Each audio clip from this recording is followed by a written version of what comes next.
Hi, everyone. Welcome. My name is Kimberly Roa Tejera. I am the Special Projects Coordinator at the Center for Puerto Rican Studies at Hunter College and your host for today's Cafecito con William D. Caballero, Big Stories of Small Figures. We'll be joined today by filmmaker William D. Caballero and Hunter College professor Dr. Jillian Báez to watch and discuss William's short films Chili and Millie and Victor Isolina. We invite you to stick around until the end of the event for a Q&A with William. I now turn it over to Dr. Jillian. Thank you so much, Kimberly, and thank you so much to the Central staff for all of the work that they put into for the logistics here. I am so pleased to welcome William D. Caballero. I did want to quickly introduce myself. I am a professor at Hunter College in the Africana, Puerto Rican, and Latino Studies Department, and we are all just thrilled to have William D. Caballero with us. So let me go ahead and introduce him, and then I'll talk to you just a little bit about the format for today. So William D. Caballero is a Los Angeles-based filmmaker, writer, Guggenheim Fellow, and Creative Capital Awardee. Born in Coney Island, New York, and raised in North Carolina, he returned to New York City, where he graduated from the Pratt Institute in 2006 with a BFA in digital art. And in 2008, he graduated with an MA in the Arts and Humanities and Education at New York University. Caballero's directorial debut came in the form of a feature-length autobiographical documentary entitled American Dreams Deferred, which focuses on the diverse health, financial, and social difficulties facing his Puerto Rican American family.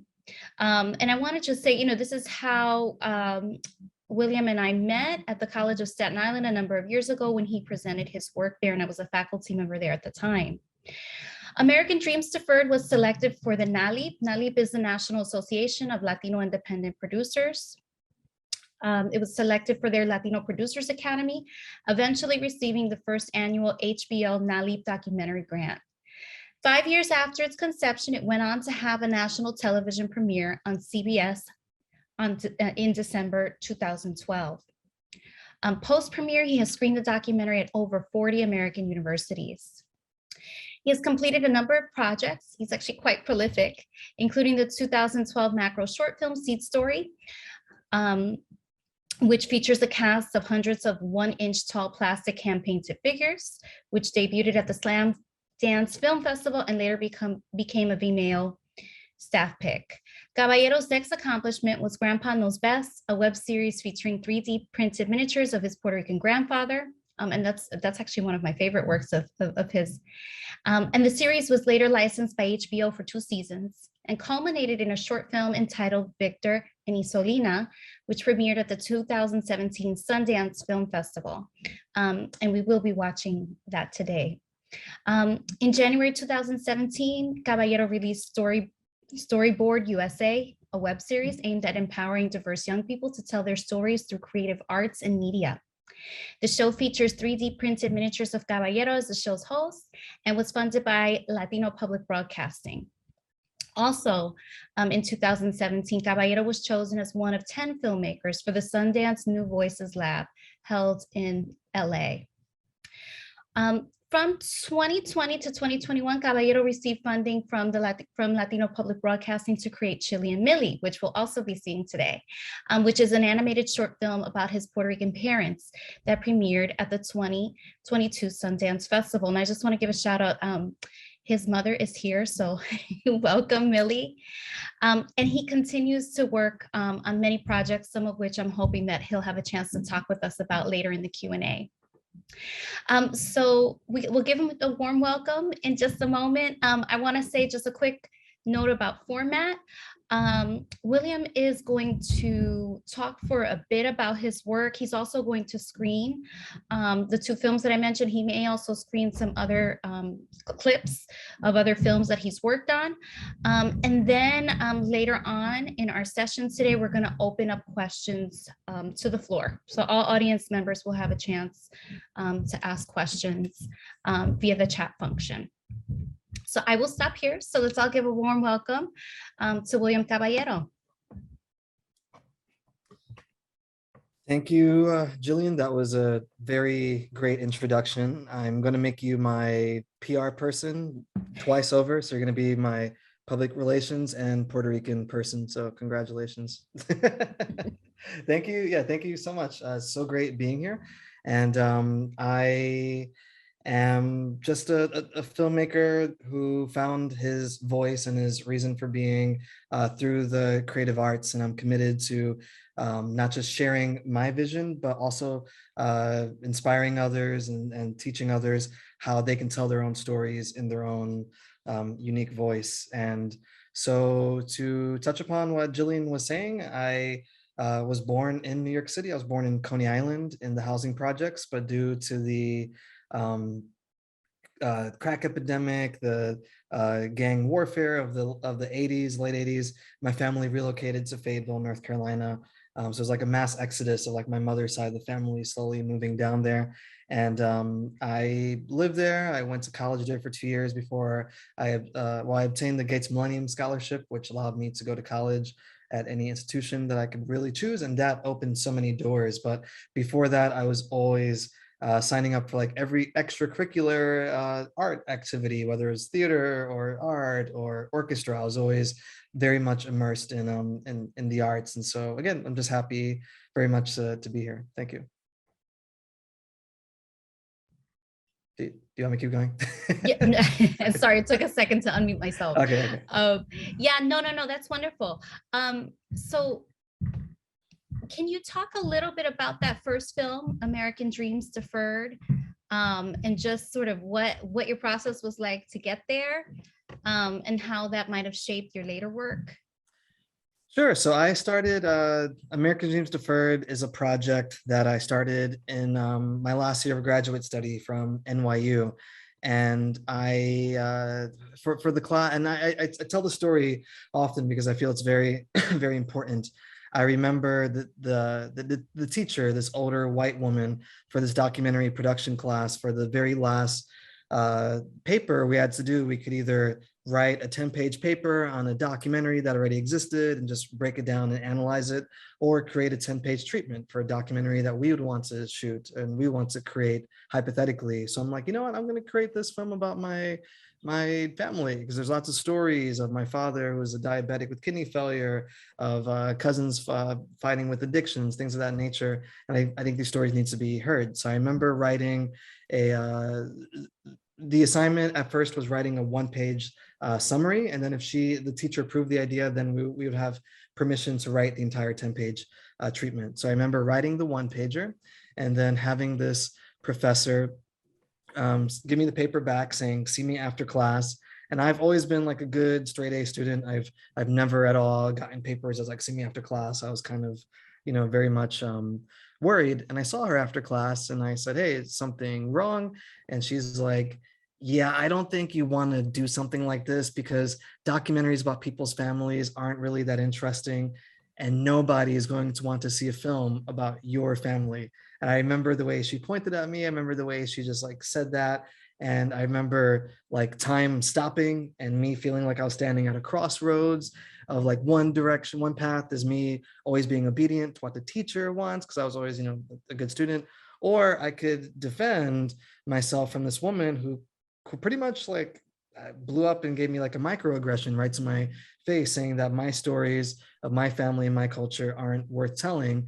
And so I basically, told her like, I'm sorry, but you don't know my family. And if I feel that this is going to be a story worth telling, then I'm going to tell it. And you're just going to have to like deal with it. And she was like, all right, but I'm going to give you lower grade.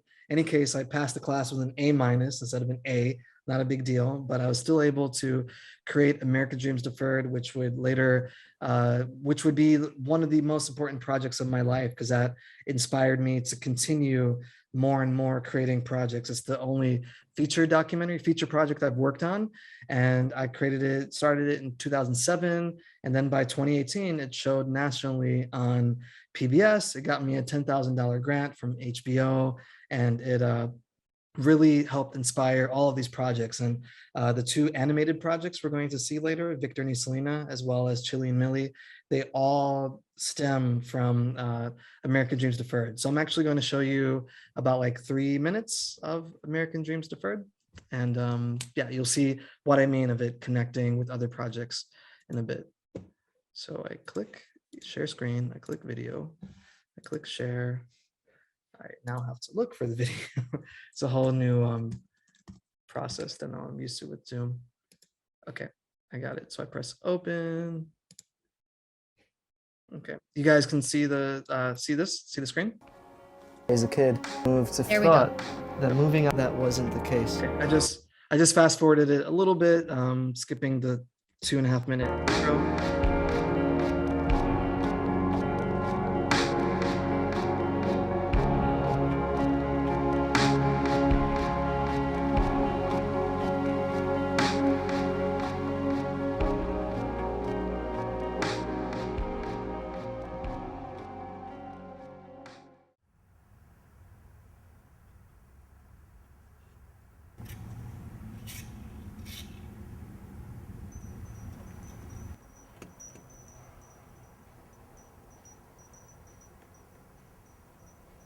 This robe looks kind of funny, David. It looks kind of old. Let me put my other robe on. Fine, I got a brand new one in blue. Let me get it. The way you are. No, this one looks ugly. Look at all the bumps, and it shows. The people gonna say I look horrible. Wait, okay?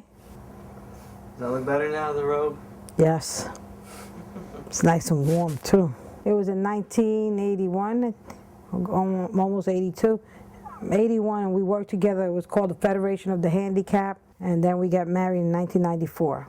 And while we were getting married, we had to rush him to the emergency room the same night. And I remember in 2004, when my husband was really, really ill, at 8 o'clock in the morning, I got a call. I say to today that I think it was a blessing from God, because I called his family later on, and no one from his side of the family had called that day. I seen, when I answered the phone, I see my husband cringing like this. Like this, with his hand palm, but he was like in a state like this, really quiet, and I seen he was really stiff, and being that I also have leg problems, I call out to him, and I see him sweating profusely. I tried to pick him up, but I couldn't pick him up, and he fell, and I was calling out to him, hun. I did everything I could. The EMS came because I called my mother, because she lives in the front, and she helped me. I became used to my father's sickness. I can't even begin to count all the times and holidays I spent with him in the hospital. While the situation seemed natural to me, over time I realized how much of a burden it must have been for my mother. Since I moved back to New York City several years ago for college, my father's kidney failure has become more complicated and his low blood sugar attacks more frequent. But my dad doesn't let that get him down. He's always quick with a joke. See, I'm just going to now just show 10, maybe 20 seconds of my grandparents, because we're going to talk about another project that basically inspires it. So I'm just going to play a few seconds of this part. Basically, we live in a trailer in my grandma's backyard. So now I go to interview my grandmother. You see my house? This is mi pobre casa. That grandpa, before I leave, this is her room. Now it's Danny's room.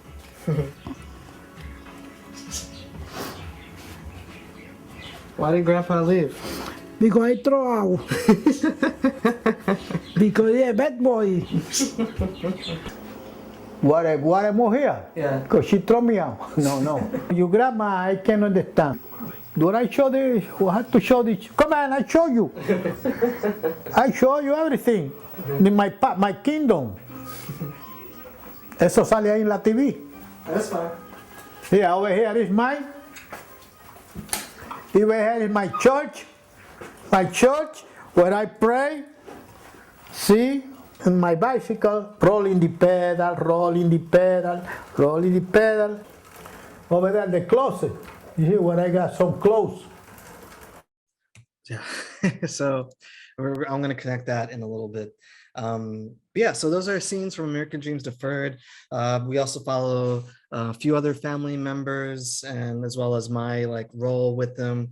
And another way the project also touches upon what it's like to be one of the only members of my family to sort of escape this cycle, not necessarily cycle of poverty, but the cycle of maybe stagnation that comes with leaving your family behind to go to college to get higher education, especially if you're a low income person of color like myself, and being able to like expand your horizons, expand your mind, learn so much, and then come back and see that like things are still very much the same at home. And I found that while my family felt like they were voiceless, I could sort of get, and no one cared about their stories, I could use my creative talents to help them find their own stories. And I was lucky and fortunate enough to go on a little speaking tour back in 2013, 2014, 2015 to show this documentary at probably two or three dozen colleges across the nation,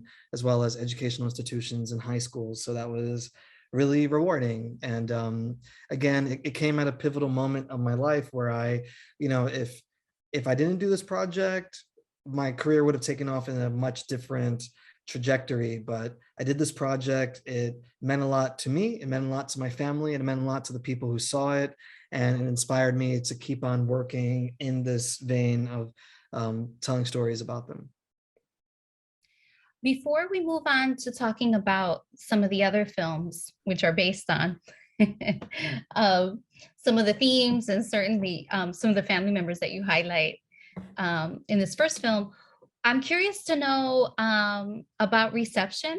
I'm someone who thinks a lot and writes a lot about how audiences, particularly Latino audiences, are really hungry for more dynamic, well-rounded representations of themselves. And so I'm really curious to know, as you were screening the film across the country, what were some of the responses that you got? Yeah, I mean, for me, it impacted people like myself, and like myself, and that to me. So I would screen it, and then I remember probably at least like 5 to 6 times I would have people coming to me in tears, being like, wow, like your mother, she's so strong and amazing, or oh, I have a cousin just like your cousin Jay who's going through the same things. And these people were also, people of color from low income backgrounds who are, I'm just generalizing, whereas I was able to get like a full ride to college through the Gates Millennium Scholarship.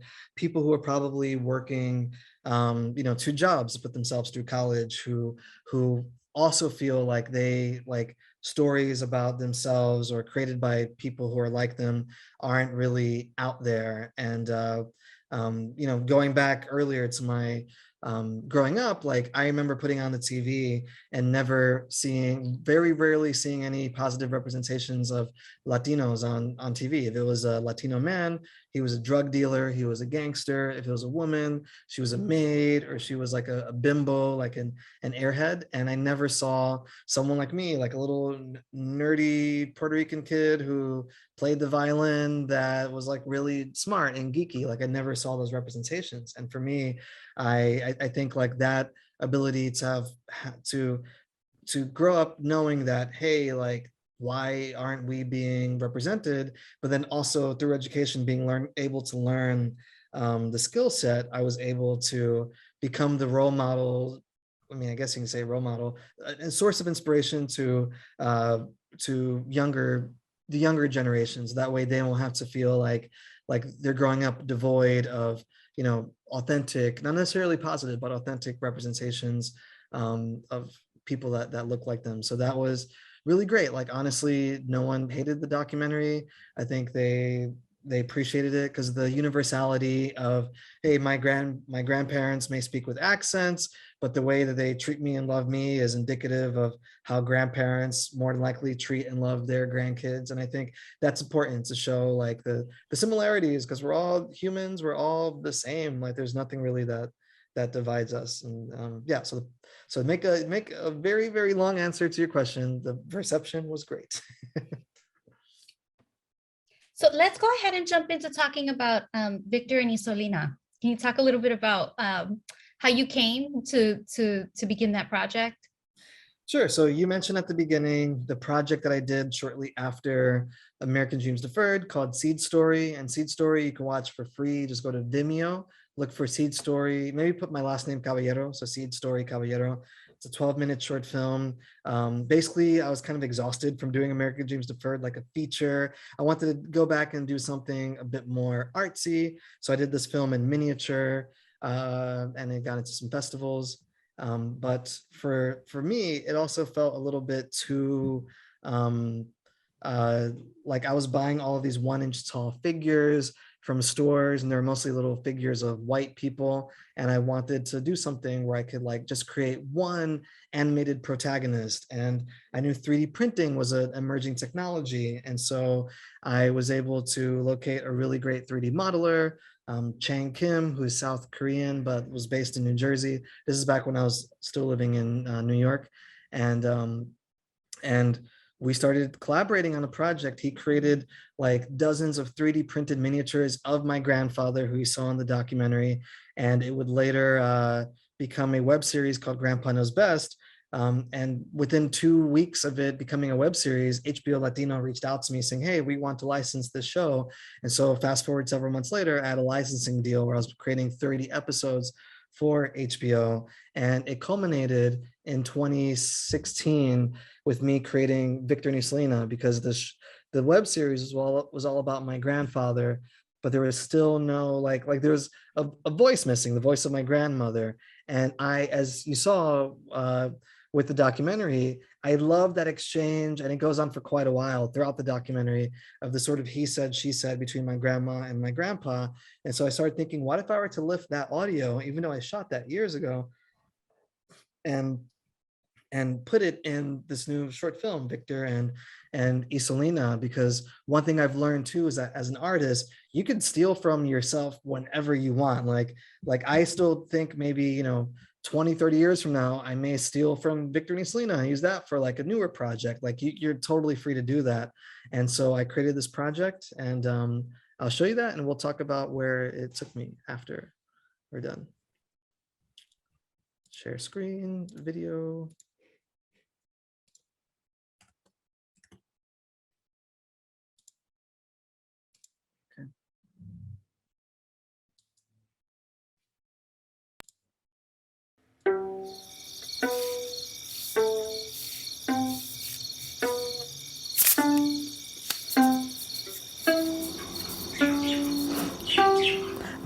David, that is new camera, right? Mm-hmm. Pretty. You see my house? This is mi pobre casa. Look my other mata, David. Dos patitos. That grandpa, before I leave, this is her room. Why did Grandpa leave? Because I throw out. Because he's a bad boy. What I move here? Yeah. Because she threw me out. No. Your grandma, I can understand. Do I show this? We have to show this. Come on, I show you. I show you everything. In my kingdom. Eso sale ahí en la TV. That's fine. Yeah, over here is my bicycle. Rolling the pedal, rolling the pedal, rolling the pedal. This is the table where I eat. Sit down, eat. This is my church. Now is que está santo. Religious, right? Yeah, I start preaching with the Biblia. He didn't do that before? No, antes no creían eso. I believe for a long time I've been believing in something. And something is God, Jesus. Why not Muhammad or No, don't talk about that, because that's not true. If you're gonna put in your mind Hamas, you're gonna get confused. No, David, never I live together in the same room with Grandpa. Why? Because I don't know. I got 5 children, bro, I don't know. He lives in one side and me one side. She acted like a woman and a man. She's too strong woman. My mom tells me one time when she was small, he made pasta spaghetti Yeah. for Grandpa, and Yeah, he take a place and he throw me in the face. you throw it at your face? Yes. I never throw anything to her, and I never curse to her. I never say bad word to her, like she doing. Oh, it's okay, She's a nice person, but You want to get out of the problem, you have to live by other side, in your own way. Do you feel that you're lonely here, or are you happy being? No, I'm okay. I don't feel lonely. Well, I feel lonely because, but I'm okay. I don't complain. I'm okay.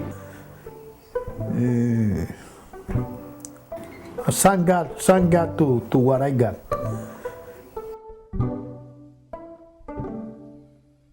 Yeah, so the movie finished.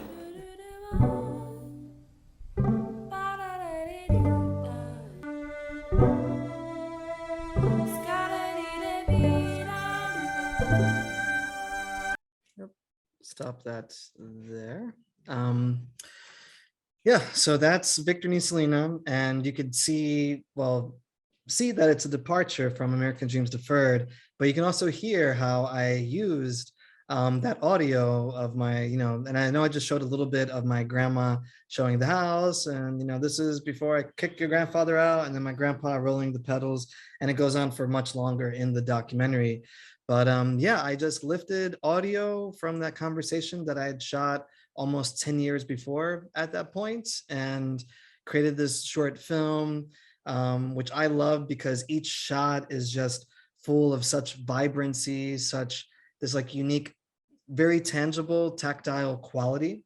And I was able really with this project to play and to have a lot of fun with it. And I think it was noticed by a lot of people because this project went on to premiere at the Sundance Film Festival in 2017.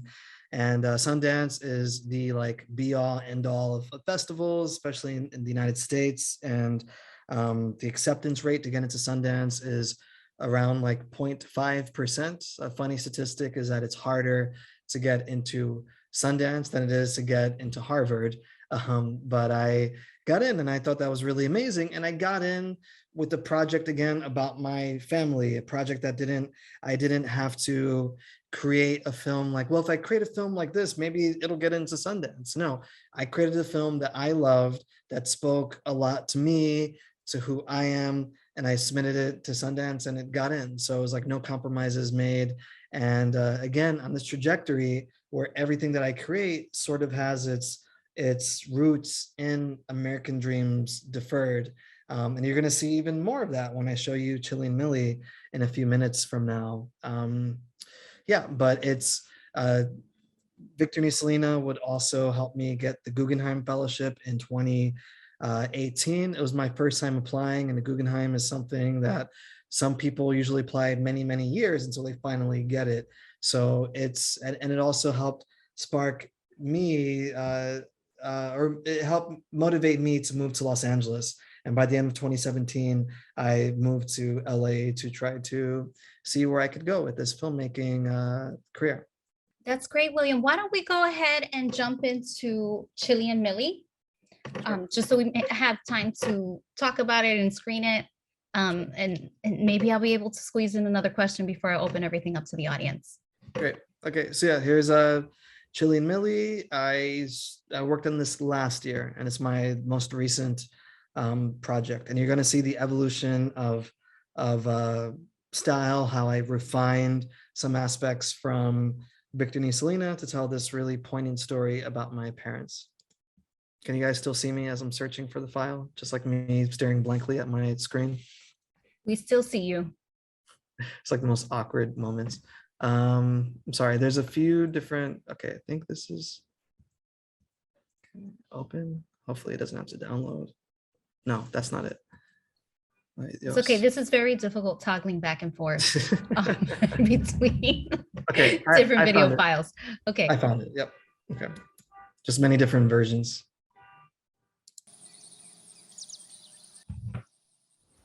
This was 11 years ago I made this. Yeah, I remember that.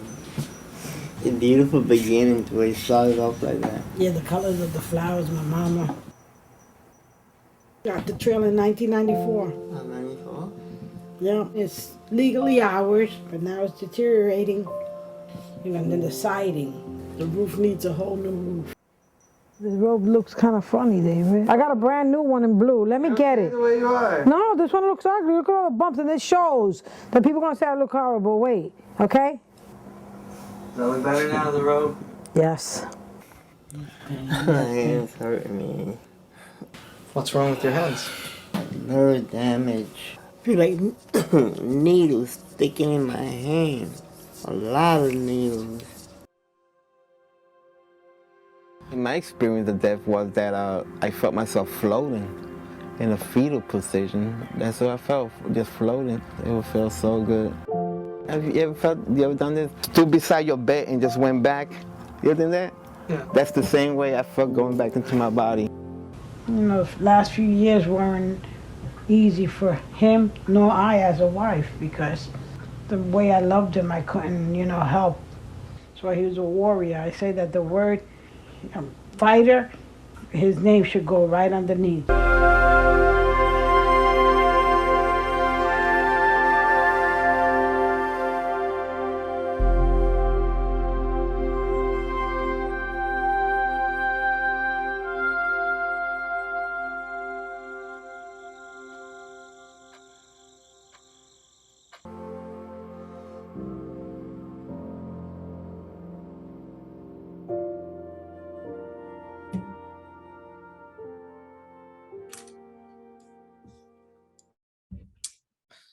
Yeah. So that is Chili and Millie, my most recent short film. And I think one thing that I forget to mention too is that these projects are, if anything, they are time capsules that capture people in my family who are no longer here with me. My grandfather passed away in 2019. My father passed away in 2020, about 2 months into the COVID lockdowns. And with documentaries, you don't know how the story is going to turn out, because when you do a narrative, you have a script and you're going to adhere to the script all the way from beginning to end, more than likely.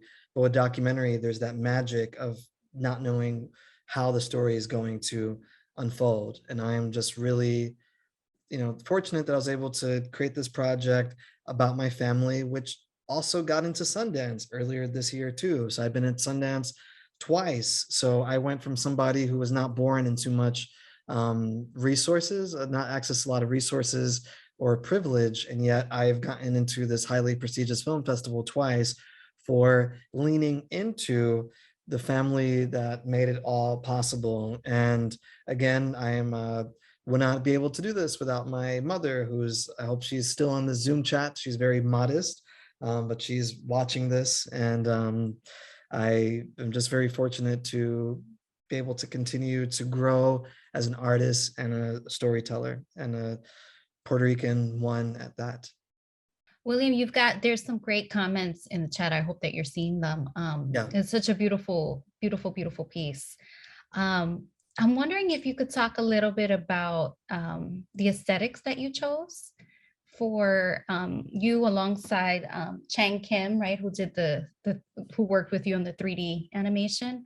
Yeah. I'm curious to know about, just some of the choices you made, right? Especially in this last one, there's some really beautiful imagery there in terms of like the celestial images, your mom as superhero, and even just the choice, right? I mean, some of it is the technology that was available to do everything in miniature, even in Victor and Isolina. I'm just curious to know, like, what was guiding you there in terms of those visual choices? Yeah, I think that film is an art form, and we are like, I'm doing live action stuff too, but I've always felt like if I'm going to get my name out there, I want it to be for like creating art first and foremost, and making the viewer, like, if I could wow the viewer with the storyline and the characters, it's even greater to wow them with the aesthetic approach also. And so one thing I wanted to do with Victor Isolina was, again, playing with this idea of miniature. And I think it's because I have like very fond memories of growing up in Coney Island. We didn't have cable.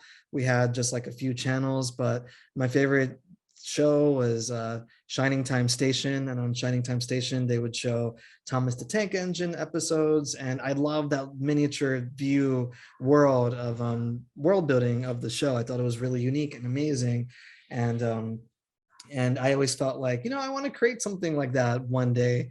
And because I also realize that like we're constantly inundated with live action stuff, and we're inundated with a lot of 3D animations now, but stepping back and doing something that's off the beaten path would again make people more interested in my work. And so I was able to do 3D printing where the characters are in miniature. I forgot to show this earlier, but here's my grandfather. Let me actually get my camera so I can flash a light onto him so you can see him better. So there's little grandpa, see how small he is. These figures were 3D printed by my friend Seth Burney and painted by hand by myself and some friends.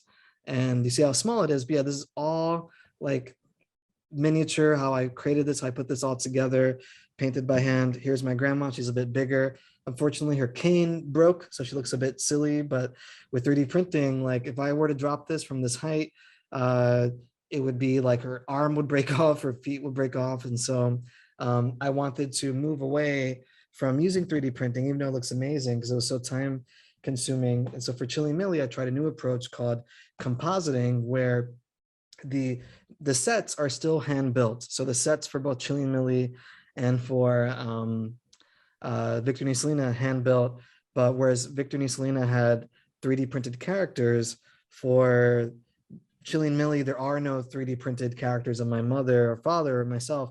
They're all computer generated. So we created them, modeled them on the computer, and then that's how we were able to get a lot more variety of the poses that were used. So each project I try to challenge myself as an artist and try to really make sure that I'm again living up and making sure that each project is going to enhance me and challenging me and in a fun way, not a difficult way, because I also love surprising myself. That's really pretty great. Okay, wonderful. All right, so we are at that point where we're going to segue now into opening up questions from the audience. I think I'm seeing, and Kimberly, correct me if I'm wrong, I think that the audience has the ability to raise their hand if they want to actually ask their question using their voice. But you can also ask in the chat box or in the Q&A box. We do have a logistical question here. Kimberly says we would prefer the chat. So type those questions for William in the chat, and I'll go ahead and read them out loud. William, there's a logistical question here from Facebook. Someone on Facebook is asking, where can we watch the full documentary? Yeah, let me see. I think it's free to the public. Let me just make sure, and I'll include a link to that in a second. Unfortunately, and I just sent Jillian an email. I can't, I know we're going to be able to view this to the public, but I can't include Victor Isolina or Jillian Millie because Victor Isolina is currently licensed by the LA Times, and Jillian Millie, like, you're the first public viewing of this short film, but it's licensed by PBS for another year. But American Dreams Deferred should be freely viewable, and I'm going to find this link, and once I do, I'll drop it in there for everyone to check it out. All right, I'm still waiting for some questions to come up in the chat. William, I was curious to know if you wanted to talk about some of the new projects that you're working on now. Sure. Let me just type this. I'll give you a second to get that in there. Okay, it's there. Start over. Perfect. What did he say? What were you saying? I'm wondering if you could talk about some of your newer work, what you're working on right now. Sure. So I feel like now, since there's like a lot of like traction, people are now interested in my work, and it was not always like that. Like, again, I was pretty much a nobody, but I was just committed to telling stories, and now people are interested. Now I'm getting funding. Last year I received the Creative Capital Award for a project that I'm trying to do called They Dream, and They Dream will be a documentary about my family, but one that includes more of these artistic elements.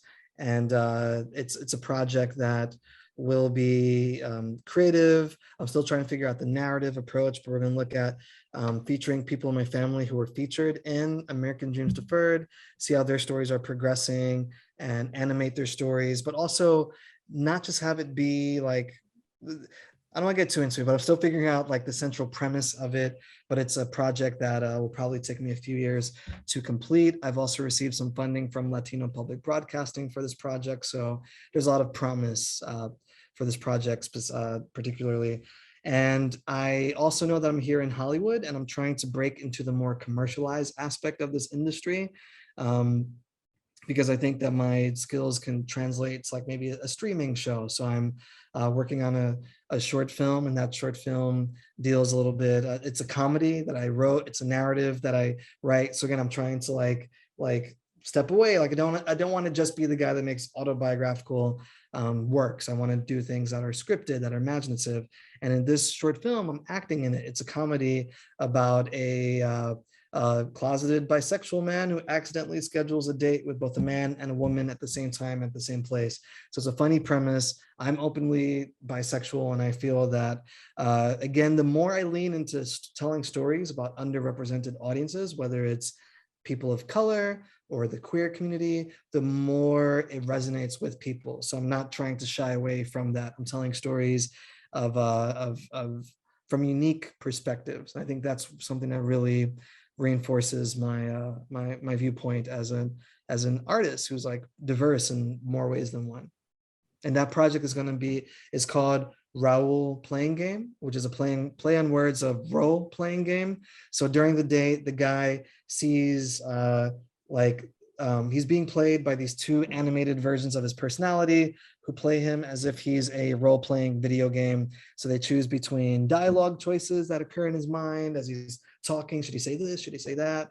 It's like Inside Out, Pixar's Inside Out, but kind of more for adults. So yeah, I'm trying to see if that could eventually become a TV show, and really just trying to push my creativity and be as creative as possible every single day. That's exciting. Yeah. Really exciting. So we'll keep an eye out for that. Yeah. So William, at Hunter, I get a lot of students who are interested in filmmaking, but because they oftentimes come from working class or poor families, they're really concerned about going into that as a profession. Mm-hmm. And so I'm wondering if you have any advice for those students in terms of how to get started, how to find their voice, but also too, how to find funding for their projects, right? Because I think that's always like a big challenge for folks. Yeah. So again, my roots were growing up in housing projects and then in a trailer, and going to college without knowing that I had the scholarship yet. I received the scholarship a few months into my first semester in 2001. And for me, it was very, it was, finances were an obstacle, but I also knew like there is nothing else that I could really do in my life that would make me feel happy. Like, yeah, I could try studying for a career that would pay the bills and allow me to retire early, but would my life be the most meaningful life I could possibly have? And I realized, that I just loved creating projects, even in high school. If I had to choose between writing a paper or doing a poster, I would always do the super creative projects. And I was just addicted to creativity. I would practice the violin very often, even though I wasn't the best player. I just loved being able to express myself and sharing that with the world. And so I had that sort of addiction, like that creative addiction. And I went to art school, so I was able to have a lot of room to try new techniques, a lot of time and encouragement for creative trial and error. And so I know that that's something that really helped me, motivated me to be as creative as possible and learn like what I do like to do and what I don't like to do. Because in college, you think, oh, if I learn this skill, I'm going to love it. Like for 3D animation, I thought I was going to love 3D animation, but I didn't like the 3D aspect of taking like a week to animate one person doing what I'm doing now. Like I liked green screening, compositing, and that informed my work for years to come. But that was having enough time to play. And then as soon as I graduated, I started applying for grants. And I remember feeling ecstatic when I won a third place in a grant, which is like, we're giving you $500. And for me, $500, like, wow, that's like the most ever. And then eventually I would receive $10,000 for American Dreams Deferred. And then recently $50,000 for Creative Capital.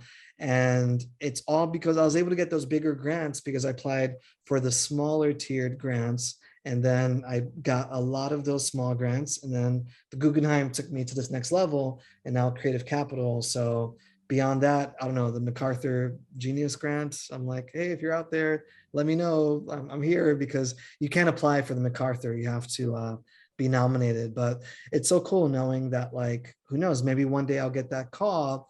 And that's because I'm a Guggenheim Fellow. That's because back in the day, I received this grant or that small grant.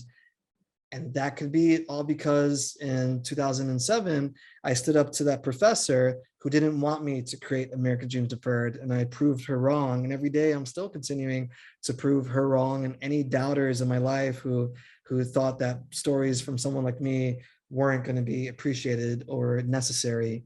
And I think it's that sort of challenge where it's like, nope, this is me, and I'm going to be the best me possible. So submit to grants, just do research. I could, if you want me to get in contact with some of your students or send them my way, I'll include my Instagram link in the bottom. People can follow me, ask questions about smaller tiered grants that they could need help looking for, and I could try to help come up with some ideas. Thanks, William. Okay. Something else I wanted to come back to. I forgot, actually, I'm sorry. I've been putting the links to the host and panelists where I need to put it to everyone. So everyone, okay. So now you'll see my links to American Dreams Deferred, and now you're gonna see my Instagram link. So, okay, cool. So I wanted to come back to, in Jillian Millie, there is a little bit of your, there are a few scenes there where your parents are responding to American Dreams Deferred. I'm curious to know, what have other family reactions been to American Dreams Deferred and some of your other work? Sure. So again, like to be a filmmaker, you need to have feedback. You need to listen to people. And I remember one of my first edits of American Dreams Deferred wasn't like the best version. And in that version, I had other people in my family commenting on how they felt about other people in my family. And for instance, there's one scene of like my father sort of mocking what one of my cousins was going through. And I remember sharing that with like a small group of family members.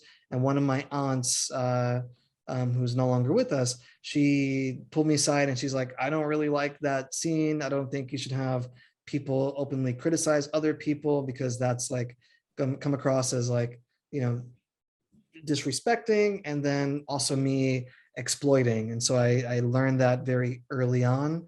And I realized, like, so what I did is, like, the only people that are allowed to criticize anybody are my grandparents, because old people, that's what old people do the best, is criticizing. But there's no criticizing of like my cousin to a cousin, or an aunt to a cousin, or an aunt to an uncle. There's really none of that in the documentary. So it's being able to learn relationships and not straining those relationships. And one storyline, the storyline of my cousin Jay in American Dreams Deferred, which is about him trying to break away from these addictions to different drugs, prescription drugs, and harder drugs as well.